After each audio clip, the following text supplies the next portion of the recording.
Good morning, everyone. Welcome to Satan and Coffee. It's good to see everybody. Hope you're all doing well. So it's going to be an interesting show this morning for multiple reasons, because I also have to be in work in 20 minutes, but we're going to kind of go. I'm going to be working and doing the show, so this should be interesting. I just didn't want to skip out on Satan and Coffee this morning. I'm sorry I woke up late and just had a really good show for you guys today, especially with Valentine's Day being tomorrow. So, really wanted to bring this one to you. I hope everyone is doing well on this Friday the fucking 13th. I wish I had some Jason noises or something to throw in the mix, some or some shit. I don't know.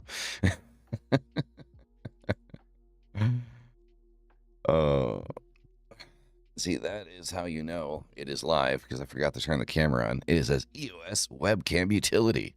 Boom. Hi, here I am.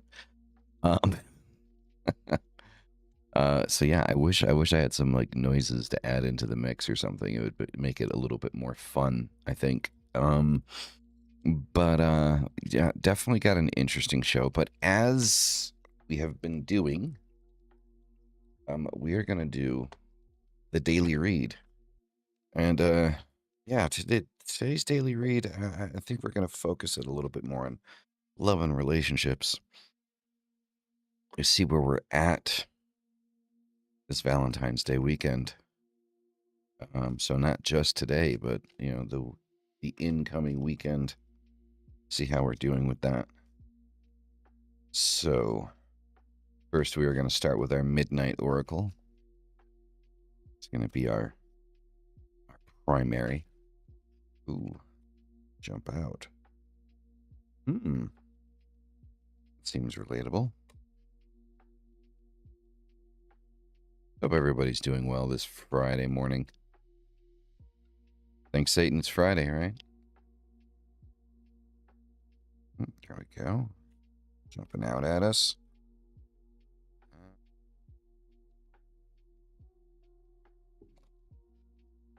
Ooh, okay.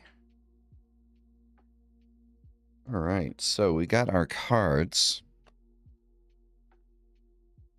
Definitely feel like we're going to the obsession route with this. So our first card is the Abyssal Dream. So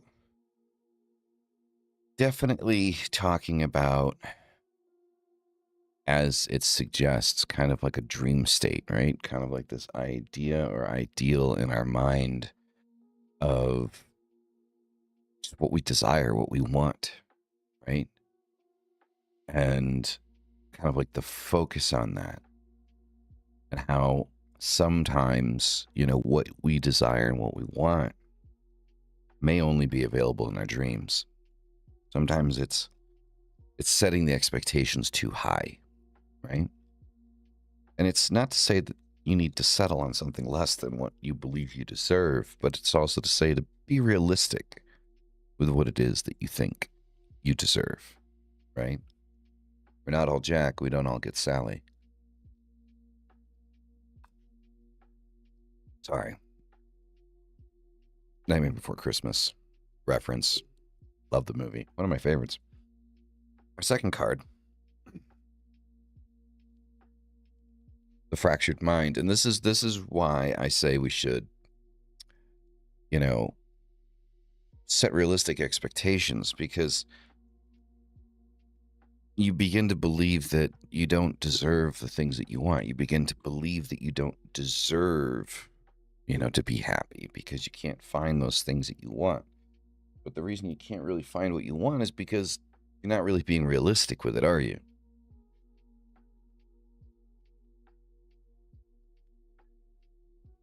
Sorry, I guess apparently being over there and turning my head, microphone doesn't pick it up.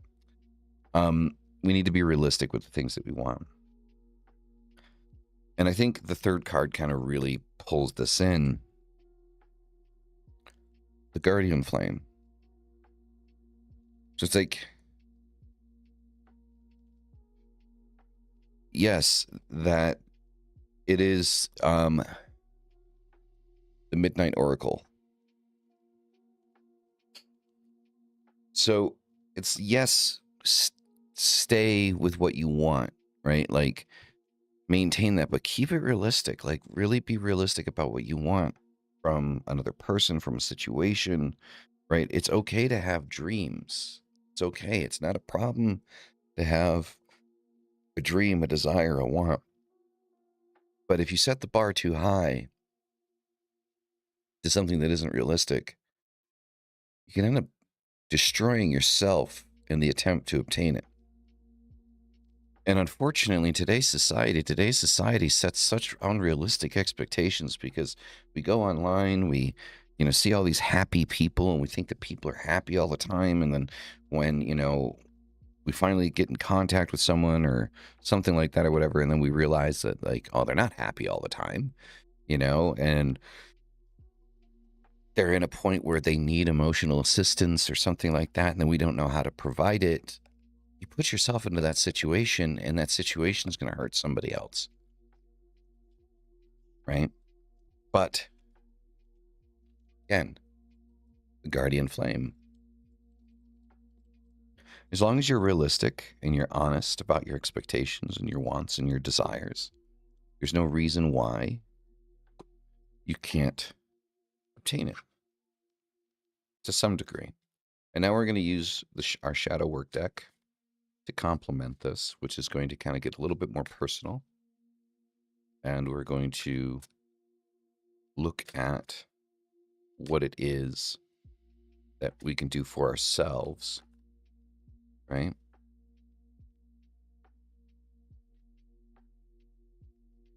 Or work on ourselves. Let's see.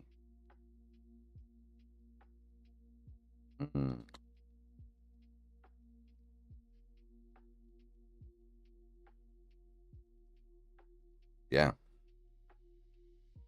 Invisible one. Shrinking, hiding, fear of being seen, right? Sometimes, like, when you have, like, this dream, this desire, this want,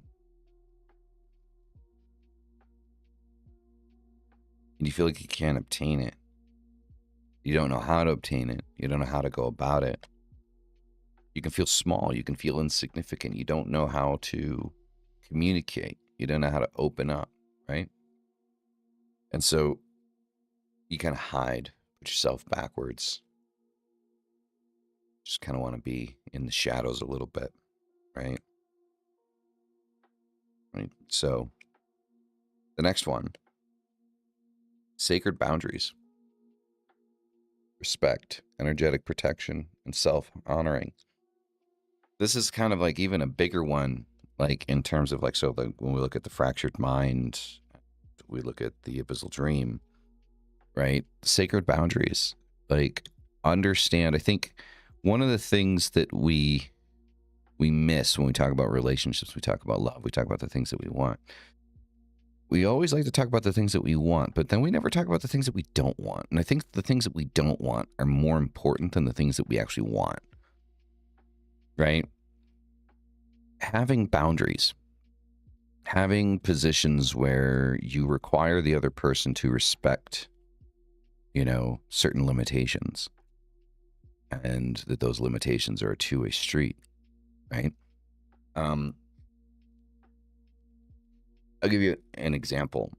So with Dyra and I have an agreement that we do not have friends of the opposite sex. We just don't. Right?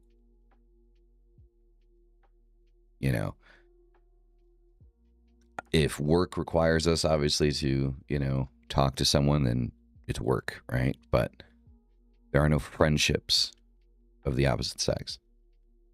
Right? There's no, like, oh, hey, let's go hang out and have a cup of coffee, or hey, let's go to a concert, or hey, there's none of that. And we both agree, that, emotionally, those types of situations makes the both of us feel uncomfortable. And so therefore we have an agreement, mutual boundaries, that those things don't happen, that we don't put ourselves in those situations, right? And that's for us, and it works. And so that's just an example of a boundary.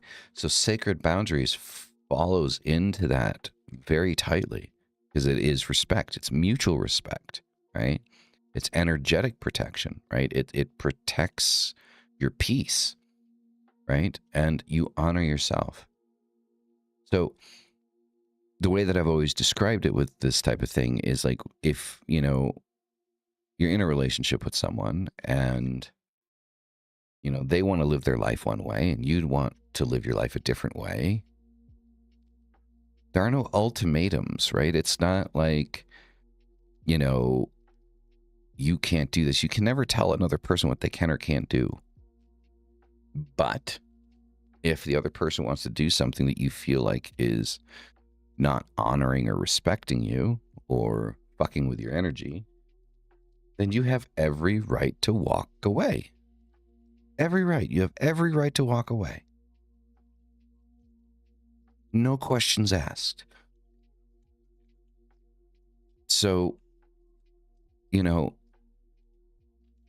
it's always understand that, like, if you're in a situation, somebody wants to live their life a certain way, be like, okay, cool. You can live your life that way. I don't have to deal with it. Neither person is wrong. Neither person in that situation is wrong, right? Because you're both respecting and honoring what you both want. Some people might look at that situation and be like, oh, well, you know, why can't you deal with it? It's because I don't fucking want to. You know, they want to live their life that way. That's cool, but it's not for me. And so that's sacred boundaries. And then the last one, acceptance isn't resignation, surrender, presence, and inner peace. And this is a perfect round off to what we're talking about for today's energy. Just because you accept that a situation is a certain way, just because you accept that a relationship is going to end, or just because you accept that maybe, you know, the situation that you're in isn't exactly ideal, you're not giving up. You're not quitting. You're just kind of accepting how things are, which gives you the ability to move on instead of trying to hold on to it, right? And that is true with so many things in life, guys. So many things in life. Like, we need to, like, learn that just because we accept an outcome, or we accept how something is or is turning out, it isn't resignation. You need to understand that. You need to understand that just because you accept how something is doesn't mean you're giving up. Like, if you look at the relationship example, if you accept that someone wants to live their life a certain way, it's not that you're quitting on love or quitting on relationships. You're just accepting that this one's not going to work because it doesn't check the boxes that you need checked. And it's that simple, right? So I hope that reading was good for you guys. I hope you guys enjoyed that. So now for the topic, which is still Valentine related. I don't know why I went with like mid-90s Joker there. I think that Joker is an inspiration for a lot of the voices that I do. Like, I don't know if you guys remember like the Batman cartoon from like the 90s. I don't know if it's just called Batman. I don't know. Like, but it was on like with like, you know, the 90s X-Men, Spider-Man and stuff like that. Like, I think it was like the Amazing Spider-Man and stuff, like back in the 90s. And like that voice echoes in my head all the time, like that Joker's voice. Like, so when I think of the Joker, to me, like, that's what the Joker sounds like. I think the actor that did it, I think he has actually died, I think. Which is very sad. Very, very sad. Yeah. Let's get going. All right. I'm just logging into work here. Because because it is almost that time for me to start to work, and we're still going to be doing the show, so this is going to be fun. Going to be interesting. Going to be an interesting one.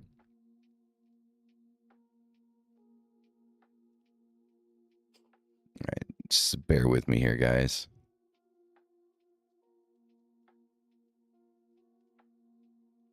There we go. All right, so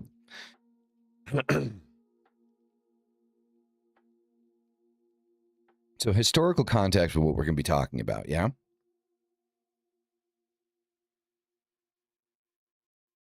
Okay, sorry.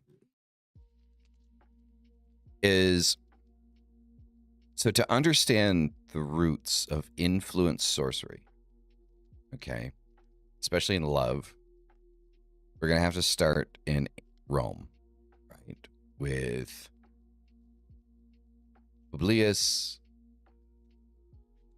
Ovidius Naso, or Ovid, right? So born in 43 BCE, Ovid was a literary superstar, famed for his wit, erotic poetry, and most controversially, his instructional poem, the Ars Amatoria, the art of love, right?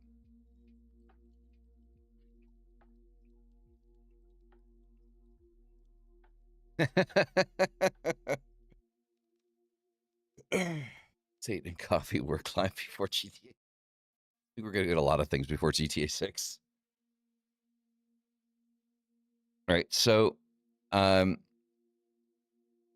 Ovid's Ars Amatoria is a 3-book elegy of a how-to manual for seduction and romance.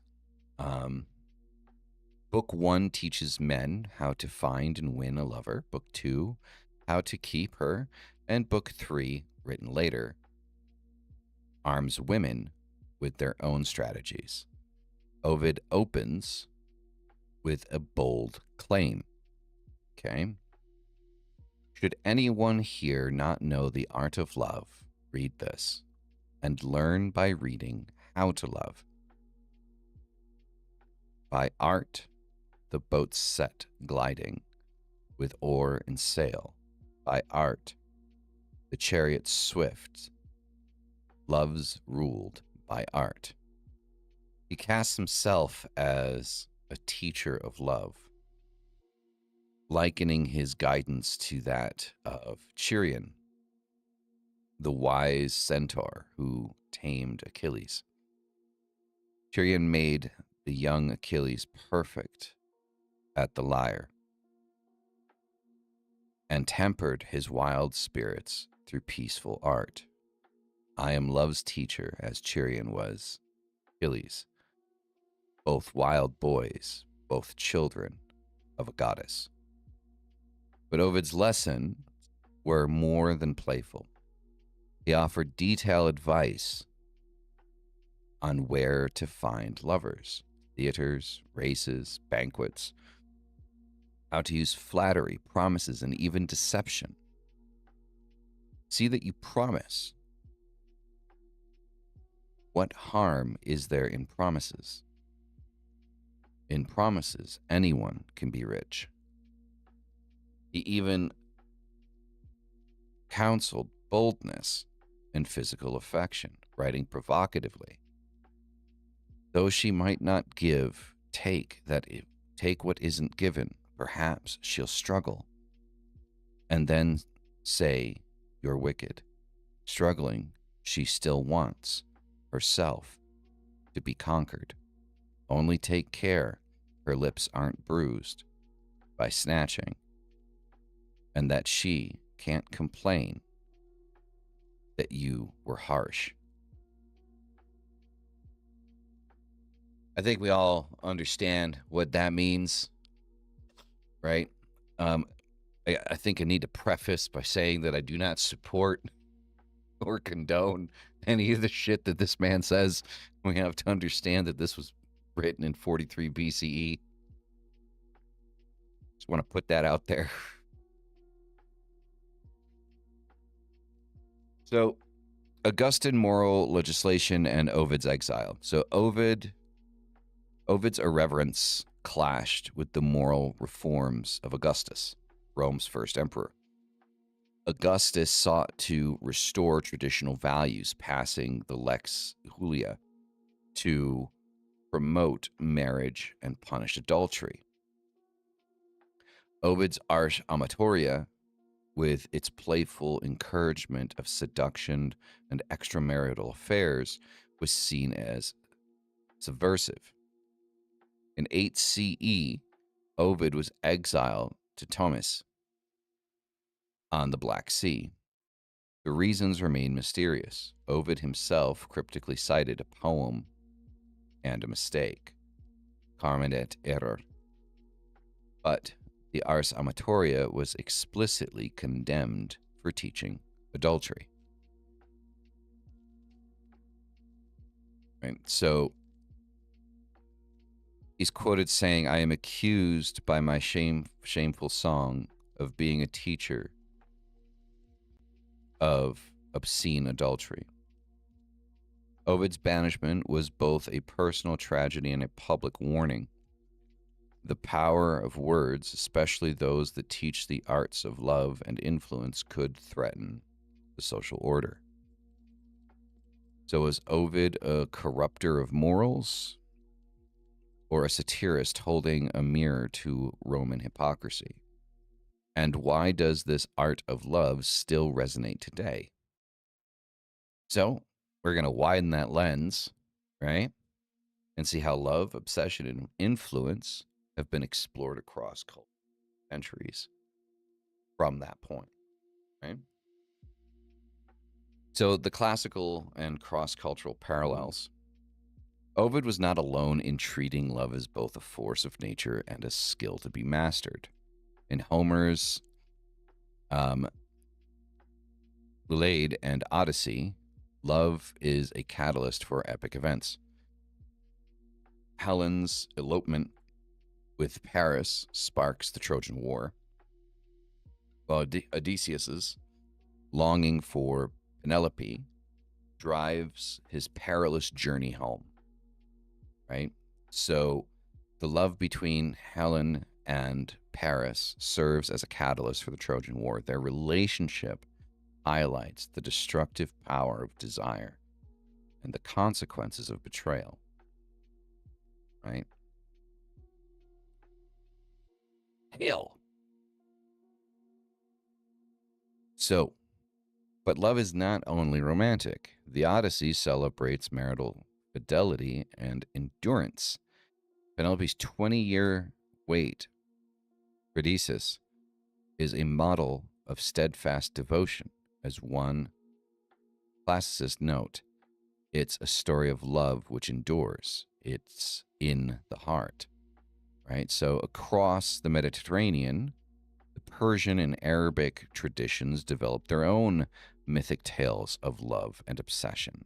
Stories of Layla and Majnun, immortalized by Nizami, is the Middle East's answer to Ovid, a tale of love so intense it borders on madness, right? So Majnun, or the Mad One, is driven to the desert by his unrequited love for Layla. Composing poetry and losing himself in longing, for Sufi mystics, this story becomes an allegory for the soul's yearning for union with the divine, right? So Majnun is the lover consuming himself like a candle in the fire of his own longing, and his beloved holds in her hand the wine of love, whose very scent intoxicates him. This wine is the most dangerous substance in creation, which is why the Sufi says, keep away from the lane of love. Sufi poets like Rumi and Attar use the language of love and obsession to describe the mystical path. When love comes, reason disappears. Reason cannot live with the folly of love. So if we keep going philosophical tradition, we look at eros, agape, and philia. Western philosophy too grapples with the varieties of love. Plato distinguishes eros, desiring, acquisitive love, agape, selfless, giving love, and philia, friendship. These traditions debate whether love is a path or a transcendence or a dangerous passion to be tamed. So, across cultures, love is both a creative and destructive force, a madness that can lead to transcendence or tragedy. But what about the arts of influence, sorcery that bends hearts and minds? So, let's turn to the occult, psychological, and heretical, right? The rhetorical. So, the influence, sorcery, right? Love, magic, and rhetoric, right? So, in the ancient world, love was not just a feeling, it was a force to be conjured, manipulated, and at times feared. The Greek magical papyri, a collection of spells from Egypt, 2nd BCE to 5th CE, are filled with recipes for love charms, potions, and curses.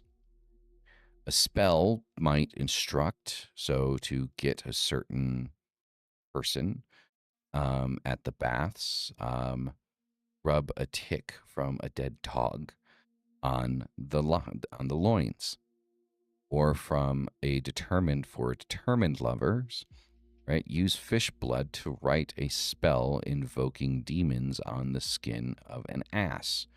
Wrap it in vetch and hide it in the mouth of a recently deceased dog.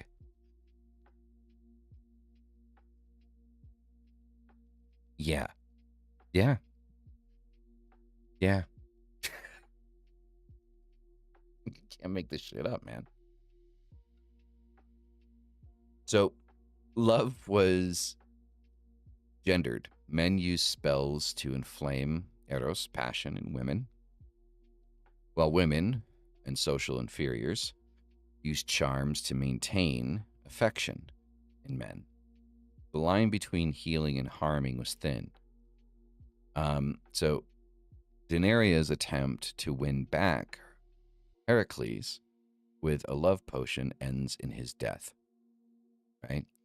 So, if eros is a disease, then erotic magic is a curse.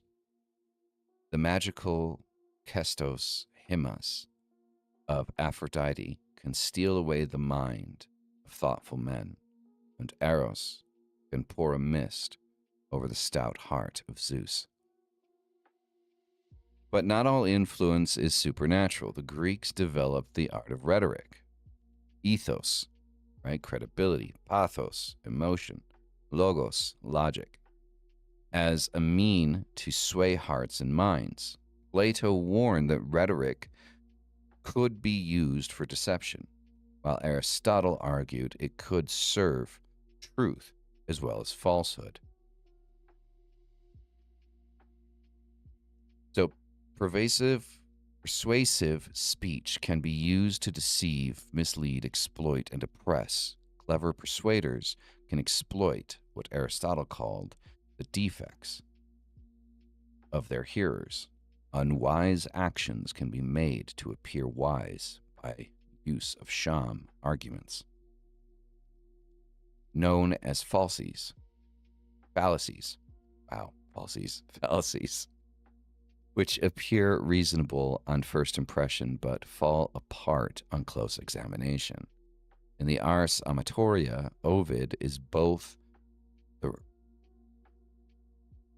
bringer of rhetoric and the magician, teaching his audience how to hunt for love, set traps, and adapt their persona, like Proteus, the shapeshifter.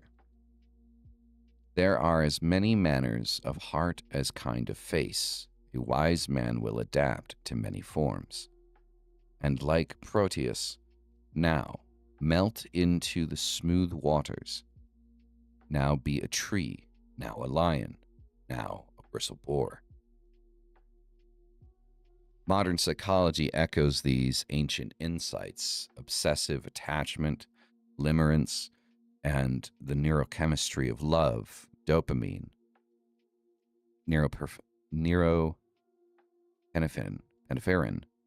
oxytocin, can create cycles of craving, suet, and even self-destruction. Obsession can feel like love on steroids, intense, thrilling, and utterly exhausting. You replay every text, cling to crumbs of attention, and sacrifice sleep to stalk social feeds. Your logical mind shouts, walk away, yet your body surges with adrenaline each time their name lights up your phone. Attachment theory shows how early experiences shape our patterns of love and obsession. Anxious attachment can lead to a relentless pursuit of love and validation, driven by deep-seated fears, an emotional roller coaster with extreme highs when feelings connected and devastating lows when perceiving even the slightest hint of rejection or distance. So where does influence end and manipulation begin? Ethical frameworks stress the importance of transparency, consent, and respect for autonomy. Reverse psychology, for example, can empower or exploit depending on intent and context. So whether through spells, rhetoric, or psychological cues, the arts of influence can heal or harm. The difference lies in intention, consent, and the balance of power.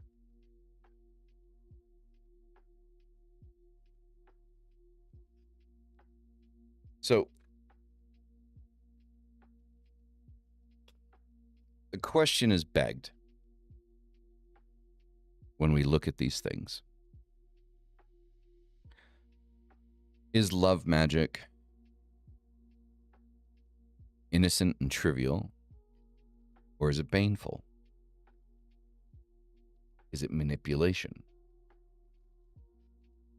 Is it spiritual assault?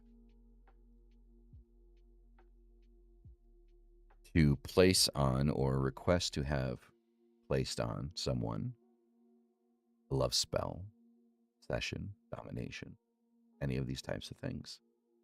Are we talking, is it baneful magic? Because when we say love magic, because of the word love, we inherently and innately look at it as this something innocent, right? We love someone and we want that person to love us, so we use magic, we use influence, we use manipulation tactics.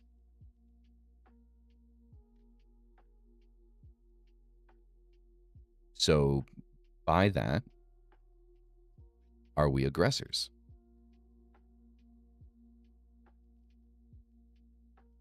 Me personally, I would say yes. Not gonna lie.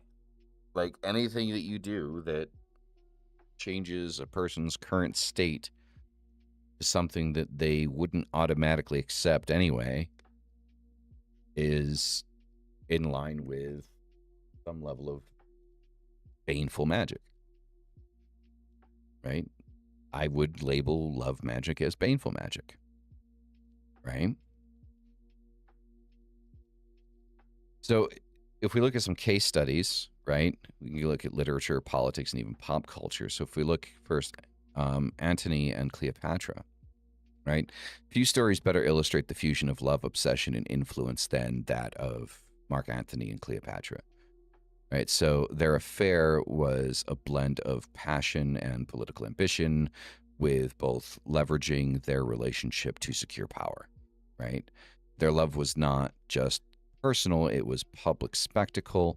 It was a tool of statecraft and ultimately a catalyst for their downfall. Octavian, later Augustus, used their romance as propaganda, painting Antony as bewitched by an Eastern queen, betraying Roman values, right?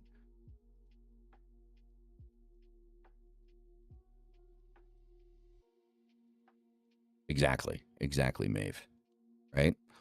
So here love becomes a weapon, obsession, a liability, and influence, sorcery, a matter of life and death. If we look at modern media, right? So influence in the age of the algorithms, right? So today the arts of love and influence are alive and well in dating apps, social media, advertising, and politics. The swipe is a digital spell designed to trigger dopamine surges and keep us hooked.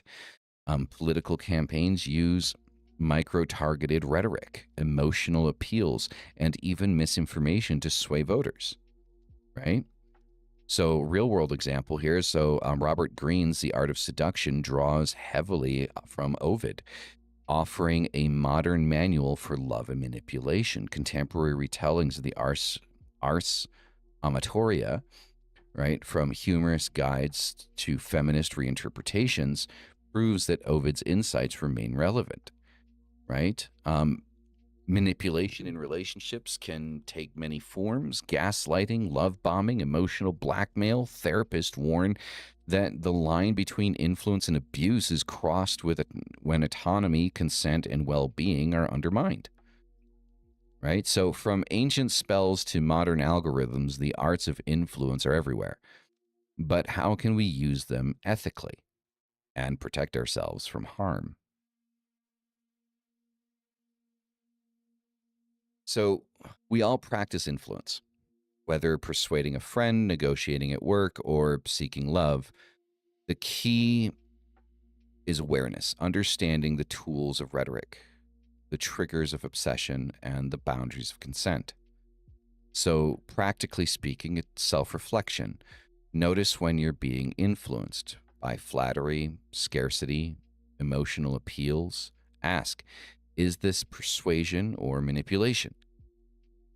Communication. Use ethos, pathos, and logos intentionally, but transparently. Build trust, not dependency. And consent. In relationships, prioritize open dialogue, mutual respect, and clear boundaries, right? So ethical influence is rooted in transparency, honesty, and respect for autonomy. Manipulation is covert, exploitative, and coercive. It undermines trust and can cause lasting harm, right? So, to maintain ethical standards in influence, it is essential to prioritize transparency, honesty, and respect for autonomy. The consequences of manipulative behavior can be severe, while ethical influence can lead to positive outcomes in mutually beneficial relationships. So, it's kind of the point here where it's like almost kind of take a moment to reflect, like, when have you used influence for good? When have you crossed the line? I think we've all crossed that line sometimes, depending on the situation, circumstance. We've all made those mistakes, right? I think we all have. So, that, guys, is going to be today's show. I hope you enjoyed it. It's a little taste of some educational content. You guys, places you can go to look up certain things. I'm sure a lot of people are looking. If you don't know of Ovid, you're probably looking at Ovid, right? So interesting. And yeah, I mean, all of this stuff is relevant to magic, even, inertly to the left-hand path. Because I guess the question is like, in practicing your own autonomy, if in that practice you take away someone else's autonomy, what does that make you?